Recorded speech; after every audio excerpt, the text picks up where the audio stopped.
dar início à nossa reunião de toda quarta-feira, em nome de Deus, em nome de Jesus, na companhia dos bons espíritos, dos guias, dos mentores, dos instrutores espirituais, que sempre nos assessoram nessa reunião de estudos, a quem somos, mais uma vez, muito agradecidos pela oportunidade de podermos buscar entender um pouco mais os princípios da doutrina.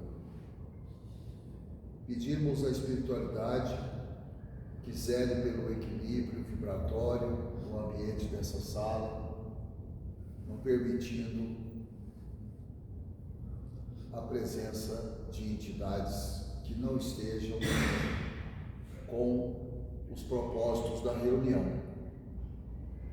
principalmente aquelas que nos distraem, que nos afastam do que viemos buscar aqui nessa noite. E aos encarnados, nós pedimos as preces, as orações, elevem o pensamento, para que a gente possa criar um ambiente com uma vibração intensa e em sintonia com os nossos irmãos do plano espiritual, para facilitar todo esse trabalho de aprendizado reservado para essa noite. Pai nosso que estais no céu, santificado seja o vosso nome. Venha a nós o vosso reino, seja feita a vossa vontade, tanto na terra quanto no céu. O pão nosso de cada dia, dai-nos hoje, Senhor. Perdoa, Pai, as nossas dívidas, as nossas ofensas, assim como nós perdoamos aos nossos devedores e aos nossos ofensores. E não nos deixeis cair em tentações, mas livra-nos de todo o mal, e assim seja.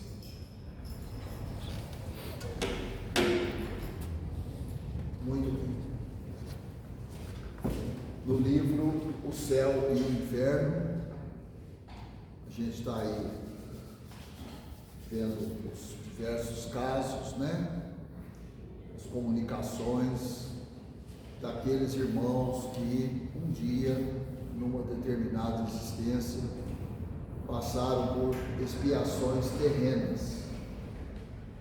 Hoje nós vamos falar aí do caso de Joseph Maitreyi, o cego. Joseph Maitreyi, o cego, pertencia à classe mediana da sociedade e gozava de modesta abastança. Quer dizer, não era um miserável, não era muito rico, mas tinha bens, classe média.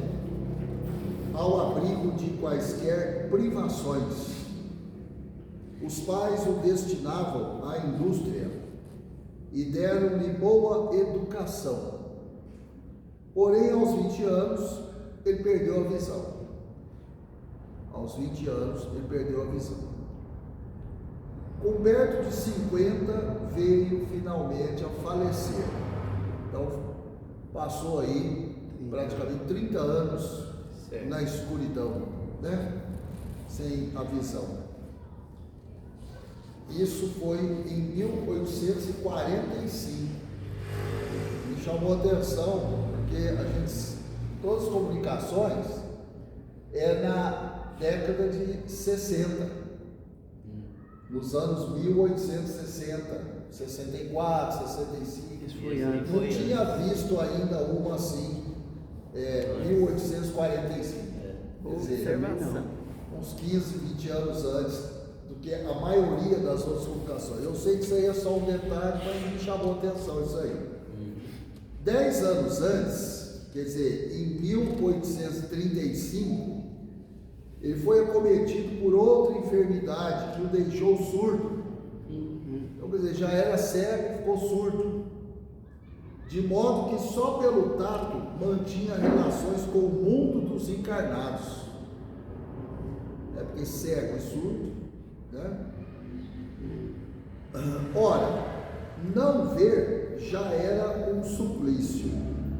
Não ver e não ouvir é duplicado suplício, principalmente para quem, depois de fruir as faculdades de tais sentidos, tiver de suportar essa dupla privação. Ainda tem um detalhe ainda. Com o passar do tempo, depois que ele ficou surdo, provavelmente ele ficou mudo também, porque a gente só fala porque ouve.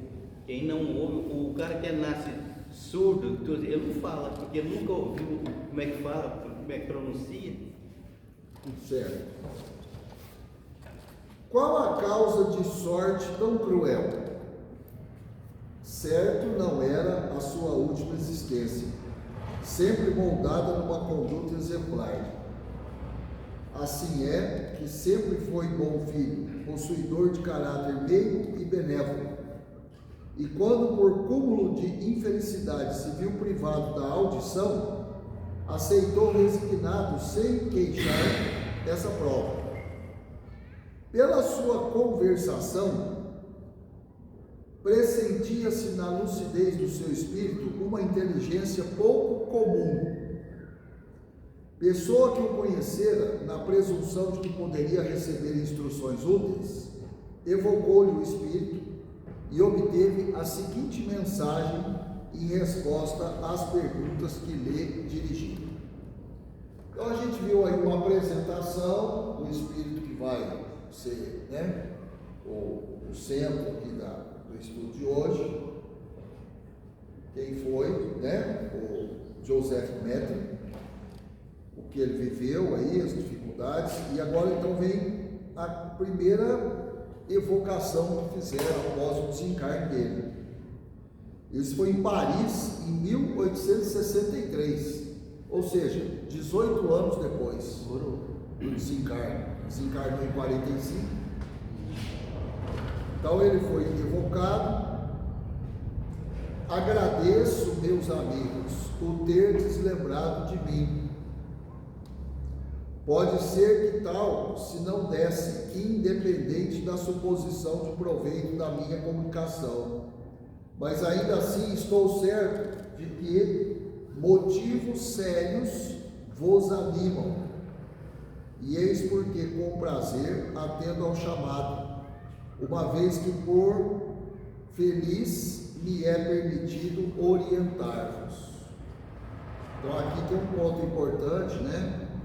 Os espíritos atendem a chamados que têm um fundo sério. Os espíritos sérios, claro. Os espíritos brincalhões, eles não estão preocupados com isso, não. Então ele sentiu que ele estava sendo evocado por um motivo justo, sério.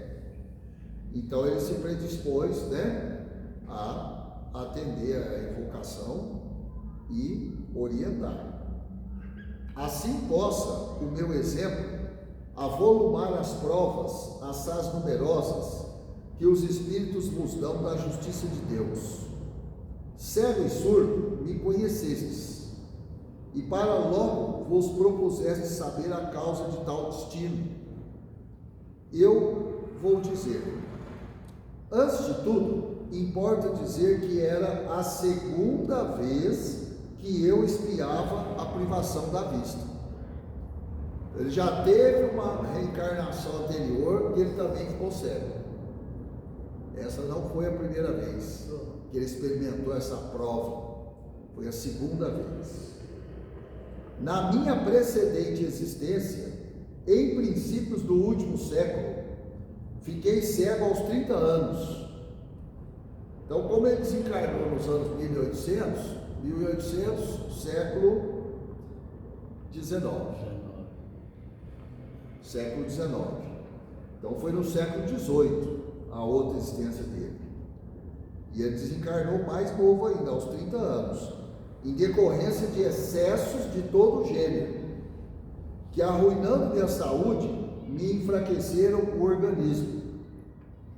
Note-se que era já isso uma punição por abuso dos dons providenciais de que fora largamente acumulado. Em vez, porém, de me atribuir a causa original dessa enfermidade, entendi de acusar a providência, na qual, aliás, pouco cria. Anatematizei Deus, reneguei-o, acusei-o, acrescentando que, se acaso existisse, devia ser injusto e mau, por deixar assim penar as criaturas. Ou seja, nessa existência anterior dele, que ele desencarnou aos 30 anos, ele questionou então a justiça divina. Ele questionou. Então, isso aí causou, com certeza, um débito muito grande. Então, aí a gente começa a entender por que na última existência aí ele ficou cego, surdo, né? Entretanto, eu deveria dar-me ainda por feliz, isento como estava de mendigar o pão. Porque vamos lembrar, falou lá no começo, ele tinha algum recurso. Ele não era miserável, classe mediana, com algum recurso, né? A afeição de tantos outros míseros cegos como eu. Mas é que eu só pensava em mim, na privação de gozo que me impunham, influenciado por ideias tais que o ceticismo mais exaltava, tornei-me frenético e exigente, numa palavra insuportável, aos que comigo privavam. Além disso, a vida era-me um modo contínuo, pois que eu não pensava no futuro, uma quimera. Depois de esgotar baldamente os recursos da ciência e reputada impossível a cura, resolvi antecipar a morte. Suicidei.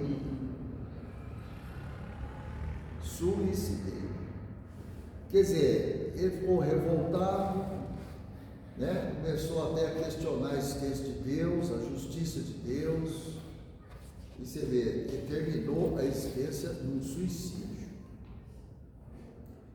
Que despertar então, que foi o meu, imerso nas mesmas trevas da vida. Imerso nas mesmas trevas da vida. Quer dizer, desencarnou cego e quando ele desencarnou, ele continuou nas trevas. Por isso que falou aqui, nas mesmas trevas da vida. Continuando. Contudo, não tardou muito o reconhecimento da minha situação, da minha transferência para o mundo espiritual. Era um espírito, sim, porém cego. Que coisa, hein? Um espírito cego. Então ele guardou essa característica. A vida de além-túmulo tornava-se-me, pois, a realidade. Procurei fugir, mas em vão. Envolvia-me o vácuo. Pelo que ouvia dizer, essa vida deveria ser eterna. E com ela, a minha situação. Ideia horrenda. Eu não sofria, mas impossível é descrever as angústias e tormentos espirituais experimentados. Porque ele se encarnado na escuridão, um espírito cego, com a ideia de pena eterna, quer dizer, estava liquidado, né? Quanto teriam eles durado? Ignoro, mas quão logo me pareceu esse tempo. Extenuado, fatigado, pude finalmente analisar-me a mim mesmo e compreendi o ascendente de um poder superior que sobre mim atuava. Ele começou a ter a noção de Deus. Considerei que se essa potência podia oprimir-me, também poderia aliviar. E implorei piedade. Porque enquanto ele estava vivendo a existência dele, ele negou Deus. Só que aqui ele já reconhece o seguinte, né? Essa mesma força então que pôde me oprimir, ela pode me curar. É uma força poderosa. Aí ele começa a pedir por piedade. Piedade para poder aliviar o sofrimento que ele estava passando.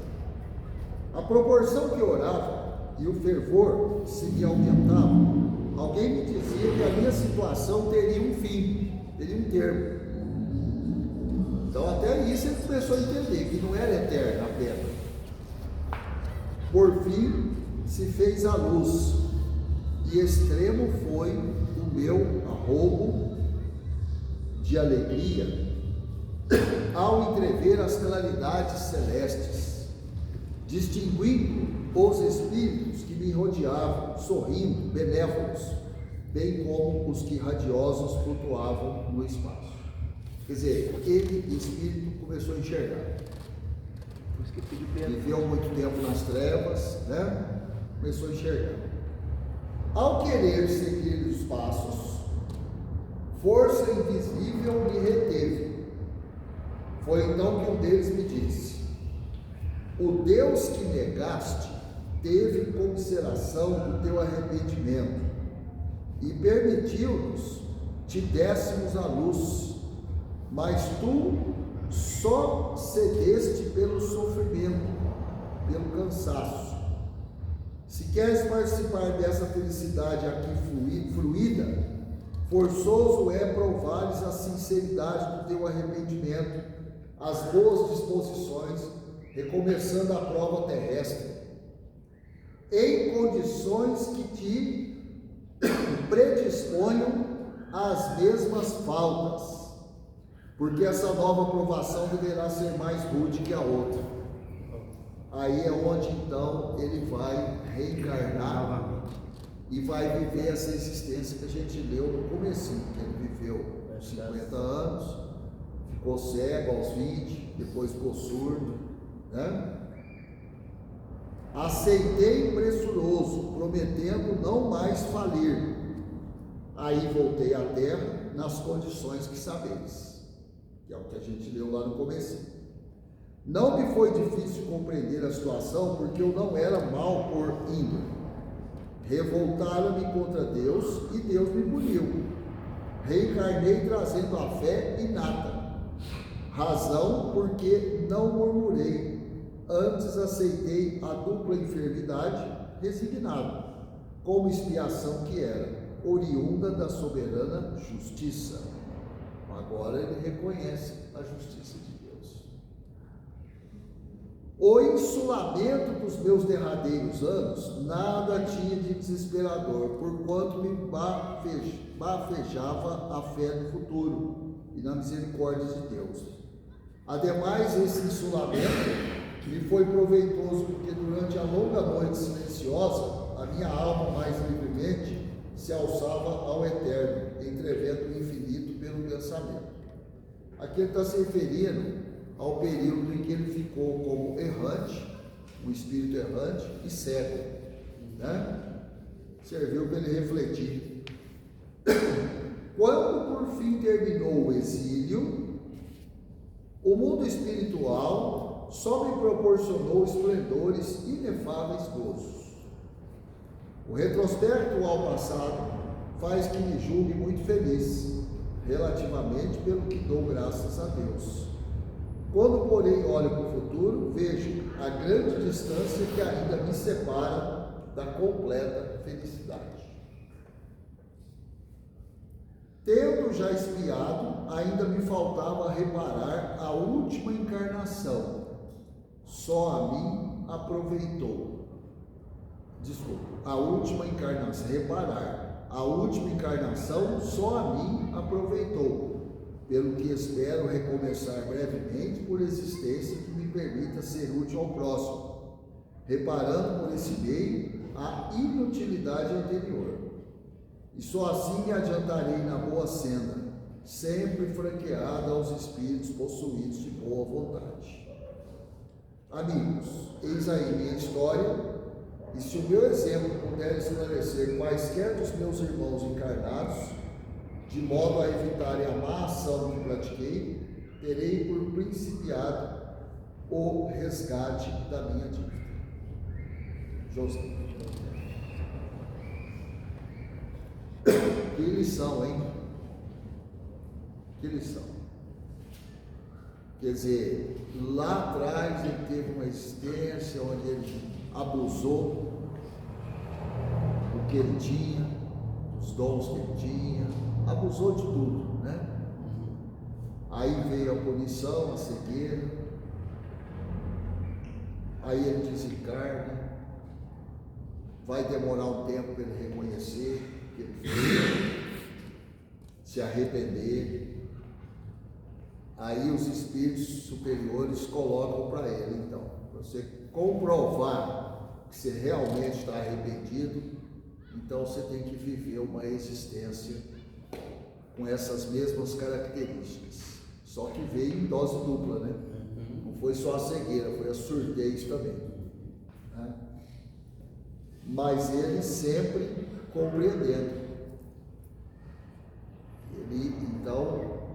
Ele pagou um alto preço por um dia ter duvidado da justiça divina, porque ele não conseguiu naquela existência anterior perceber que ele ficou cego por causa do tipo de vida que ele levou. Devia às vezes beber demais, fumar, ele se ficou cego. Ele preferiu o quê? Atribuir a culpa à justiça divina. E aí ele vai gastar um tempo para reconhecer que ele errou nesse raciocínio. Só que aí tem débito para pagar, né? Não é porque reconheceu que a conta está zerada. Reconhecer é só o começo. Arrepender, mas tem um débito para pagar. Né? A gente sempre fala isso aqui, eu acho que todo mundo tem noção disso. Pô, claro, essa comunicação de hoje é bastante simples, né? Mas um conteúdo muito grande. Mas assim que a pessoa reconhece, o caminho começa a abrir, né?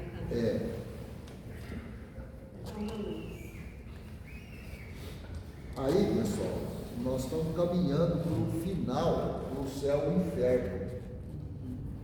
Agora vem aí uma nota explicativa, vai demorar, essa obra vai ser concluída, tá? Então, o céu e o inferno é isso. Alguém quer falar alguma coisa? Fique à vontade. Muito bem. Agora vamos lá na Gênesis. Estamos aí no item 28. Estamos no primeiro capítulo esse que trata das características da doutrina espírita. Esse capítulo 1 está fazendo um raio-x. O que é o espiritismo? Em que consiste o espiritismo? Né? Ele é extenso, já falta um tanto ainda para ele acabar. E eu sempre lembro aqui que foi uma advertência antes do capítulo. Esse capítulo precisa ser sempre muito bem entendido. Ele é a base do livro inteiro da Gênesis. A base do livro inteiro. E é tão interessante que essa noite eu sonhei que eu estava explicando esse livro. Eu só não sei para quem que eu estava explicando, mas era um tanto de gente. E eu estava numa empolgação só, explicando esse livro. Para quem que era, eu não consegui ver. Era com tanto de gente. Não eram vocês, senão eu teria conhecido. Né? Não sei para quem que era. E eu estava envolvido com esse livro aqui. Bom, então vamos lá, 28. Lembrando que momento que nós estamos lendo aqui? As 3 revelações. Lembra? As 3 revelações. Já falou de Moisés, a primeira revelação, o advento de Jesus Cristo, há 2000 anos atrás, a segunda revelação, está falando dessa segunda revelação. E depois tem a terceira revelação, que é o Espiritismo, com Allan Kardec.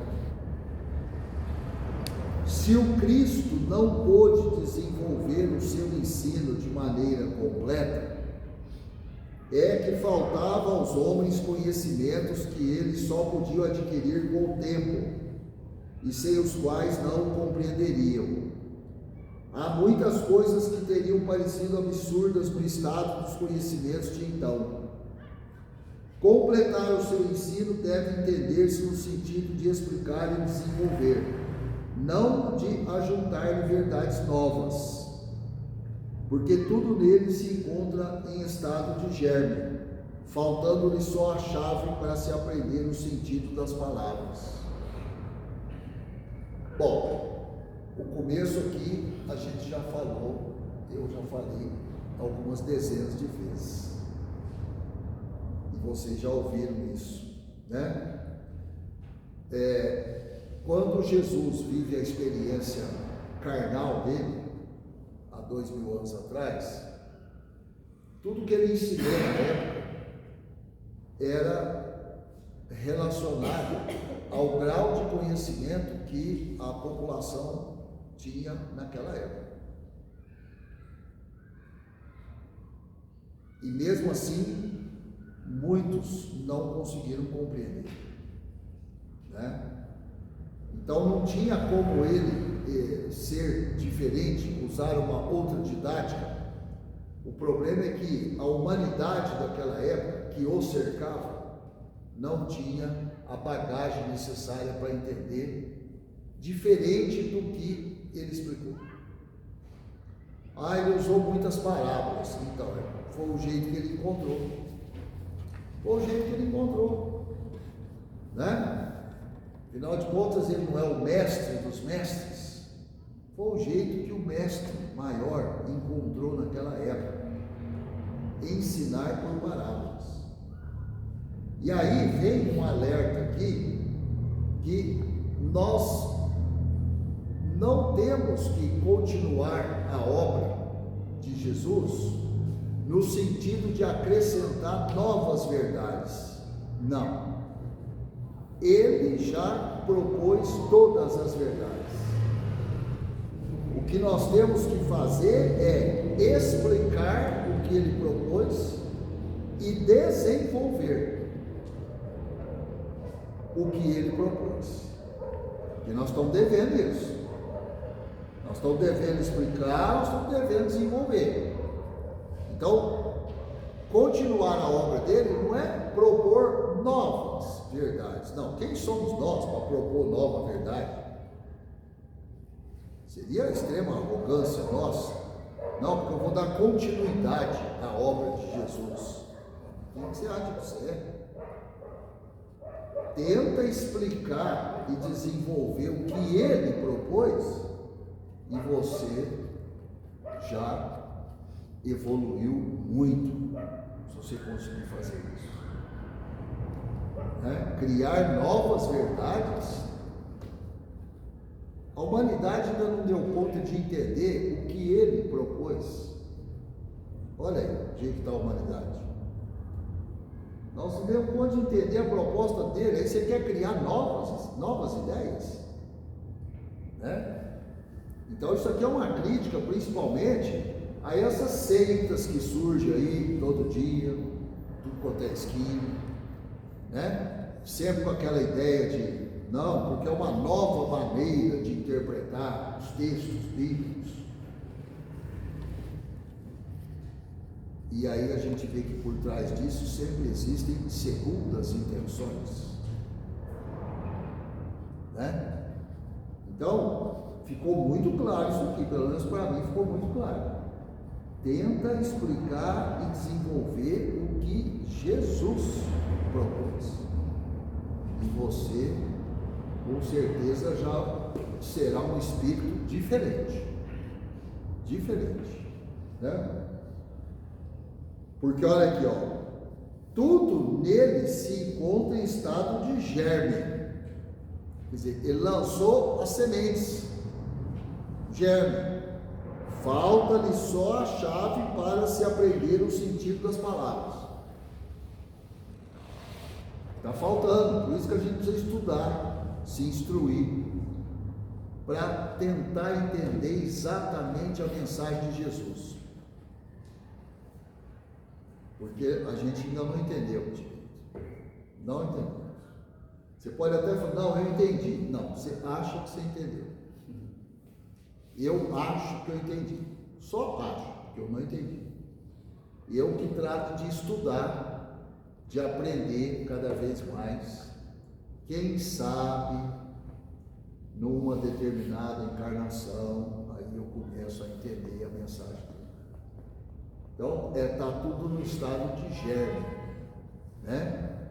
E falta aí a chave para a gente destravar esse conhecimento verdadeiro da mensagem de Jesus. 29. Mas quem toma a liberdade de interpretar as Escrituras Sagradas, quem toma a liberdade de interpretar as Escrituras Sagradas, quem tem esse direito? Quem possui as necessárias luzes, senão os teólogos? Quem o ousa? Primeiro, a ciência, que a ninguém pede permissão para dar a conhecer as leis da natureza, e que salta sobre os erros e os preconceitos. Quem tem esse direito? Nesse século, aí tem uma referência aí, refere-se ao século XIX, porque o livro foi escrito no século XIX, anos 1860 e poucos, né? Então era século XIX, por isso que tem a nota aí. Então, nesse século XIX, de emancipação intelectual e de liberdade de consciência, o direito de exame pertence a todos, e as Escrituras não são mais a arca santa. Aí vem outra nota. Arca da aliança, onde os hebreus guardavam as tábuas da lei a mando de Moisés. Que ninguém sabe onde é que está essa arca da aliança. Eu acho que é o que todo arqueólogo persegue, encontrar a arca da aliança. Porque, segundo as Escrituras, as tábuas da lei que Moisés recebeu estão lá dentro. Muito bem. Continuando.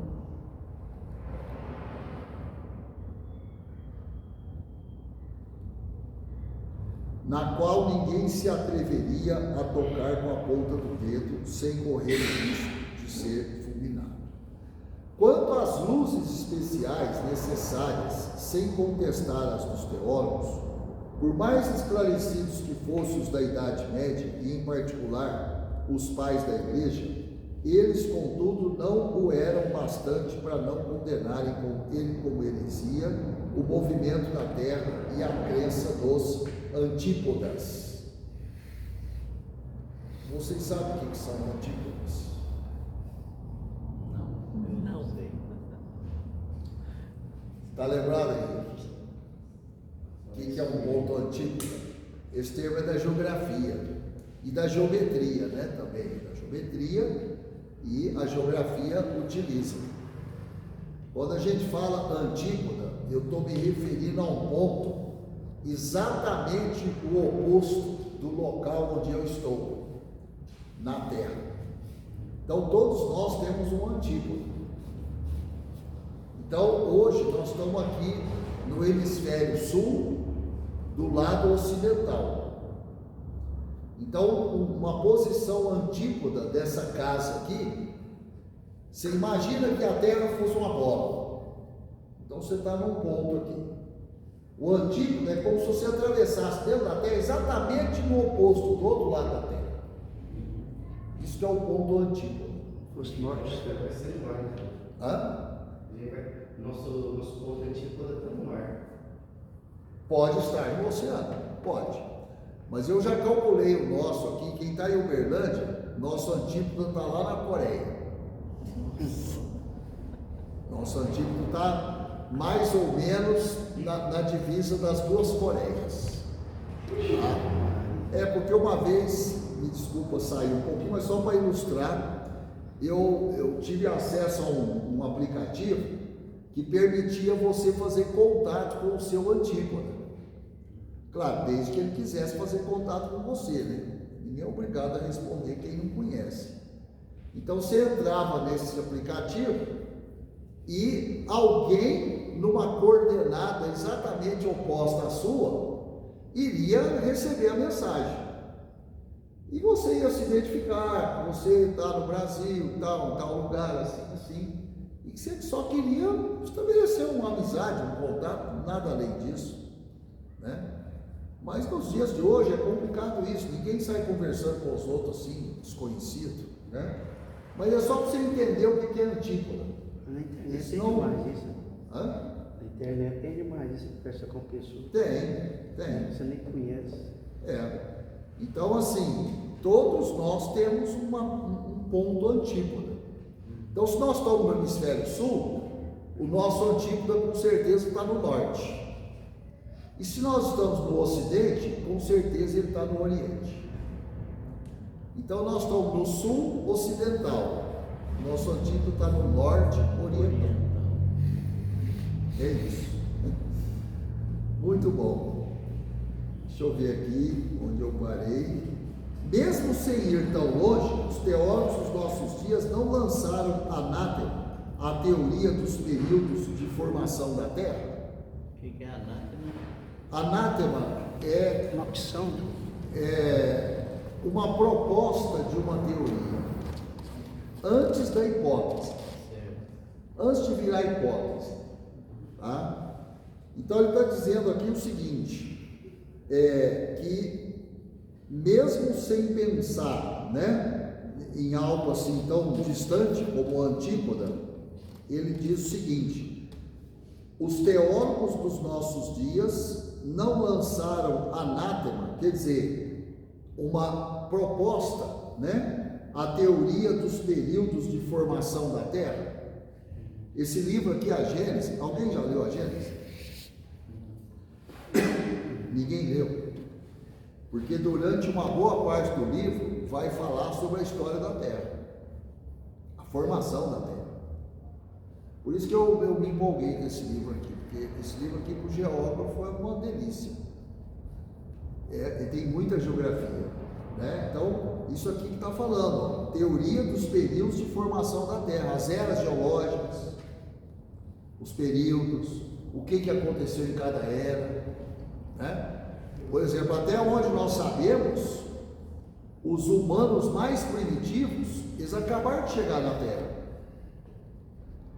Então aqui eu já vou preparando a cabeça de vocês, porque nós vamos ter que reprogramar o nosso cérebro para entender o conceito de tempo. O relógio.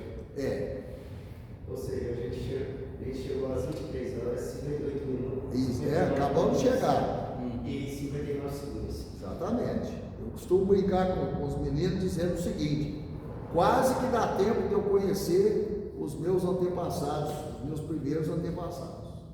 De tão pouco tempo faz que eles chegaram, né? Então assim, por que eu estou falando que nós vamos ter que reprogramar nossa mente? Porque agora nós vamos começar a falar em coisas de milhões, bilhões de anos.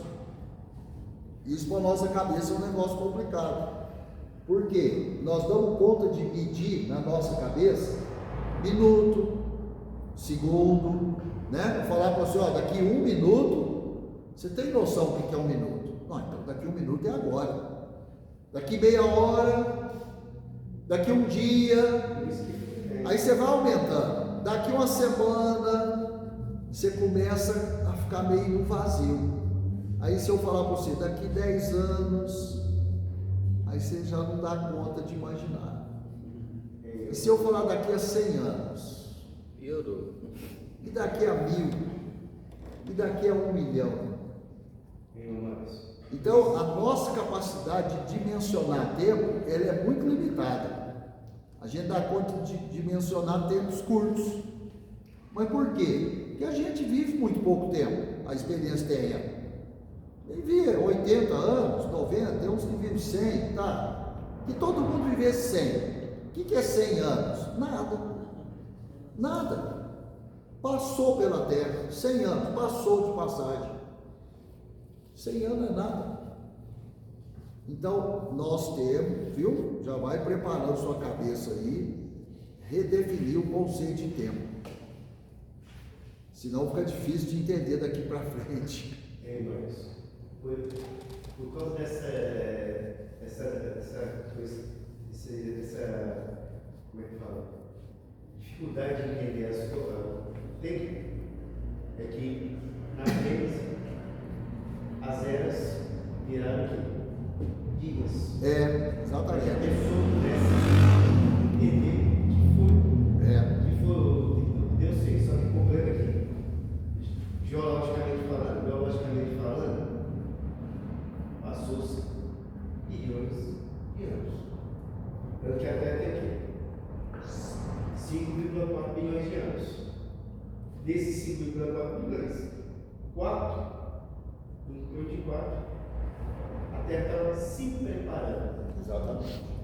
Que foi o primeiro dia. O que o Luiz está falando é que, a gente explica isso aí, para o aluno entender, imagina que do início da Terra até hoje é o período de um dia. Todo mundo sabe, um dia tem 24 horas. Então pensa assim, há 24 horas atrás, começou a Terra. Ponto de partida. Início. Primeiro minuto da Terra. 24 horas atrás. Aí vem vindo. Há tantas horas atrás aconteceu isso. Há tantas horas atrás aconteceu aquilo. Então, é o que o Henrique falou. Há pouco mais de um minuto para acabar esse dia que eu propus, aparece o primeiro ser humano lá nas cavernas. Então, por isso que eu falo, nós acabamos de chegar. Porque quando fala homem das cavernas, você fala, nossa, isso tem muito tempo. Depende do que você chama de muito. Porque em termos da história da Terra, quase que você fica conhecendo esse irmão seu das cavernas. Mais um pouco você dá um abraço nele. Né? Aí quando eu vou falar lá dos faraós, eu falo, se brincar, nós quase que fomos apresentados pessoalmente por Tutankhamon, o Ramsés, porque até um segundo atrás eles estavam aí. Então, se você redimensionar o seu conceito de tempo, aí você começa a entender isso aqui. E vai precisar. Tá? Márcio, esse tipo de comparação é excelente, porque imagina, por exemplo, a água da terra. Se a água da terra, você colocar ela num litro, a água potável, ou seja, aquela própria para consumo, é uma gota. É outra comparação muito boa, né? Para entender o que tem de água potável. Exato. Né? É isso mesmo. Bom, os homens só puderam explicar as Escrituras com o auxílio do que sabiam, das noções falsas ou incompletas que tinham sobre as leis da natureza, mais tarde reveladas pela ciência. Eis porque os próprios teólogos, de muito boa fé, se enganaram sobre o sentido de certas palavras e fatos do Evangelho. Então, o que ele está dizendo aqui? Que durante muito tempo as Escrituras foram interpretadas, mas ainda não tinha as revelações da ciência, que ainda ia demorar um tempo para acontecer. Então, muitos dos teólogos das Escrituras se equivocaram nas interpretações. Não é que eles erraram, vamos falar que eles erraram, é que eles não tinham conhecimento, né? Aí depois veio a química, a física, a biologia, que trouxe, é igual hoje. Hoje, com o avanço da ciência, quanta coisa está ficando esclarecida sobre a época de Jesus. Não é que nós está querendo mudar a história bíblica. Não é isso. Não é isso. É que a gente está desenvolvendo a ciência justamente para entender o que aconteceu. Né? Então, nós temos que ter esse bom senso interpretativo. Tá? Quando você fala do geocentrismo, que eles acreditavam que a Terra era o centro Do universo. É. Porque na época, o que eles podiam fazer? Eles o quê? As estrelas se movimentando. Para eles, quem estava movimentando era elas. Exatamente. Para eles está sempre o quê? Naquele mesmo ponto. Por isso é que o geocentrismo perdurou tanto tempo. Agora, aí quando alguém conseguiu inventar um telescópio. Isso é tão verdade, isso que está falando aqui, que, gente, quantas pessoas ainda defendem com unhas e dentes que a Terra é plana? Então não precisa ir longe. Então, essa é a maior demonstração de que o que está escrito e sendo falado aqui para a gente é uma grande verdade. Então você vê, até hoje tem gente nas trevas, achando que a Terra é plana. Não entendeu ainda que a Terra é uma superfície curva. E não aceita. Você falar, vai falar, não, você é um ignorante. De onde você tirou que a Terra é uma curva? Complicado. Isso porque nós estamos no ano 2025, depois de Cristo. Né? Falar, não, nós estamos há 2000 anos antes de Cristo. Tá, então dá para aceitar. Não, nós estamos em 2025 depois de Cristo. E ainda tem gente achando que a Terra é um plano. Paciência. Querendo a todo custo encontrar a ideia, encontrar nele a confirmação de uma ideia pré-concebida, giraram sempre no mesmo círculo, sem abandonar o seu ponto de vista, de modo que só viam o que queriam ver. Está falando principalmente aqui da turma que mandou queimar não sei quantos nas fogueiras da Inquisição. Por muito instruídos que fossem, os teólogos não podiam compreender causas dependentes de leis que lhes eram desconhecidas. Realmente, olha, até hoje, eu acho muito difícil você querer que eu compreenda alguma coisa baseado numa lei que eu não conheço. E assim com cada um de vocês. A gente aceita aquilo que a gente entende que tem uma lei que comprova aquilo. Porque quem não tem noção da lei natural não admite o fato. Por exemplo, eu sei que se eu soltar isso aqui no chão vai cair. Se eu tirar minha mão aqui desse mouse aqui, vai cair no chão. Por quê? Porque eu sei que tem a lei da gravidade. Aí o outro não sabe que tem a lei da gravidade. Falou, não, isso aí é da sua cabeça, esse negócio de lei da gravidade. Não existe. E eu não concordo que se você soltar isso aí vai cair no chão. Aí eu vou soltar, vai cair no chão e ele vai falar, não, caiu. Mas não é por causa disso que você está falando que caiu, não. É outra coisa. Não tem nada a ver com lei da gravidade. É a ignorância. A ignorância é um problema muito sério. Mas muito sério a ignorância. Isso que eu peguei um exemplo aqui bem simplório. Né? Mas quem julgará as interpretações diversas e muitas vezes contraditórias, dadas fora do campo da teologia? O futuro, a lógica e o bom senso. Os homens, cada vez mais esclarecidos, à medida que novos fatos e novas leis se forem revelando, saberão separar da realidade os sistemas utópicos. Ora, as ciências tornam conhecidas algumas leis. O Espiritismo revela outras. Todas são indispensáveis à inteligência dos textos sagrados de todas as religiões. desde Confúcio e Buda até o cristianismo. Quanto à teologia, essa não poderá judiciosamente alegar contradições da ciência, visto como também ela nem sempre está de acordo consigo mesma. É verdade. Então a teologia não pode questionar a ciência. Muitas vezes a teologia não entende nem a teologia. Baseado em que ela vai questionar a ciência?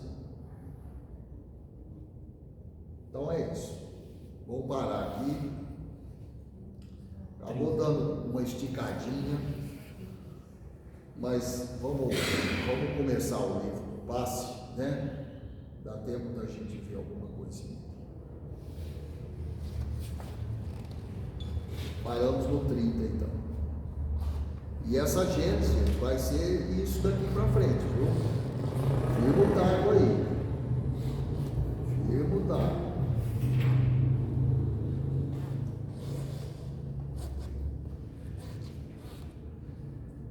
Então está aqui o passe. Eu falei que a gente ia começar no capítulo 2. Objetivos do passe.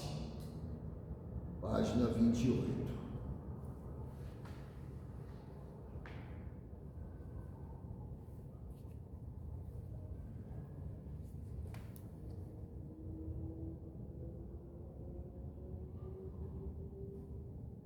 Eu vou depois separar isso aqui para facilitar. 28.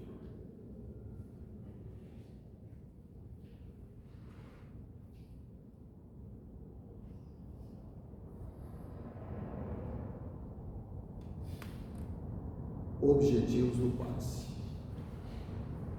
Capítulo 2. E insistentemente lhe suplica: minha filhinha está à morte, vem e põe as mãos sobre ela, para que seja salvo, e viverá. Marcos, tem jeito de aumentar a fonte? Aumentar? Tem.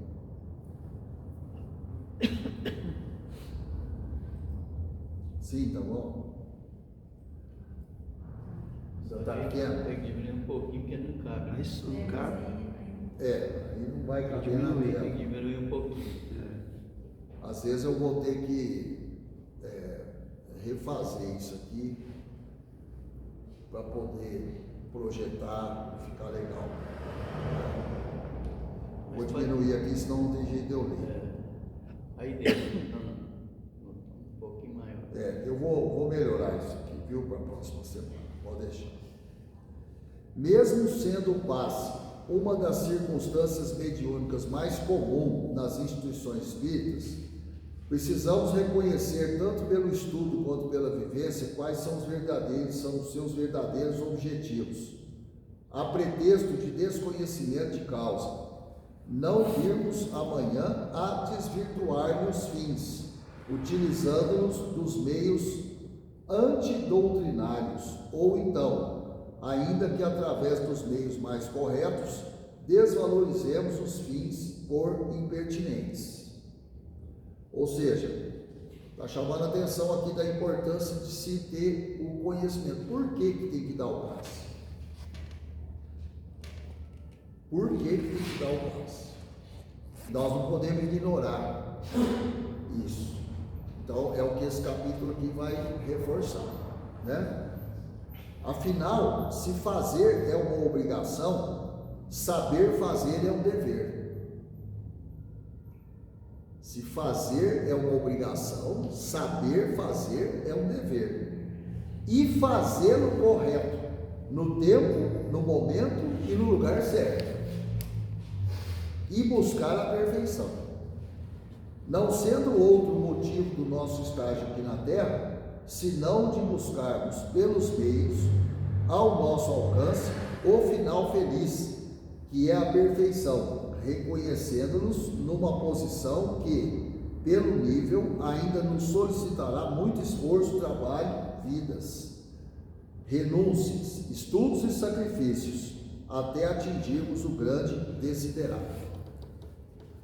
Então, aquele que vai se tornar um médium passista, ele tem que entender que ele vai ter que estudar o resto da vida. O resto da vida. E das outras vidas também. Né?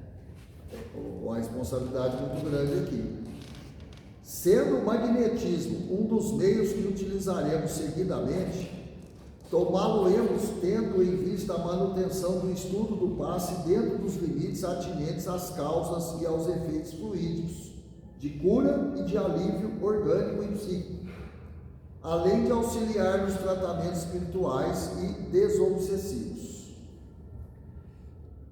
Evitaremos o aprofundamento que nos levaria ao estudo da exteriorização da sensibilidade e da motricidade, bem como aos efeitos hipnóticos, aos métodos de regressão de memória. Então, é para ficar longe disso.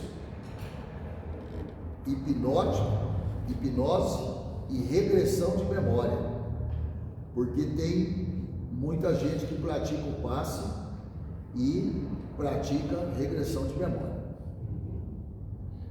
É um tal de querer saber de existências passadas que é uma curiosidade sem fim, perigosa. E também ficar hipnotizando a pessoa. Para que ficar hipnotizando a pessoa? Qual a finalidade disso? E as características atinentes ao sonambulismo. Afinal, o que vamos estudar mesmo é o passe e não necessariamente o magnetismo. Apesar de, com isso, não queremos dizer que desprezaremos suas bases e técnicas, experiências e conclusões. Muito pelo contrário, não só utilizaremos como servirão de fundamental importância na sedimentação do entendimento, efetivação da sua prática e para a explanação lógica de vários pontos comuns. Muito bem, eu vou parar aqui, porque aqui está explicando, assim, por que tem esse capítulo. Isso aqui que a gente lê é a explicação do porquê. Por que tem que entender o que é o passe, né? E a responsabilidade de quem pratica. Aí agora vai falar um pouco mais detalhadamente sobre o passe. Aí fica para a gente continuar na próxima quarta-feira. Tá? Certo. Ok? Ok. Para nesse capítulo, desse parágrafo. Como o céu e o inferno está chegando ao final, eu acho que depois a gente podia ficar nesse livro aqui na Gênesis. Porque esse livro aqui, assim, eu acho que todo mundo estava aqui, né, na quarta-feira passada. Eu fiz um breve comentário aqui sobre o que esse livro tem. Esse livro tem coisa demais. Assim, não estou criticando, mas ele é muito rico, é isso que eu quero dizer. E se a gente falar, não, vamos ler o livro inteiro, nós precisamos ler ele todinho. É coisa para anos. Anos. Não consegue fazer isso aqui em 1 ano, 2 anos. É muito extenso, né?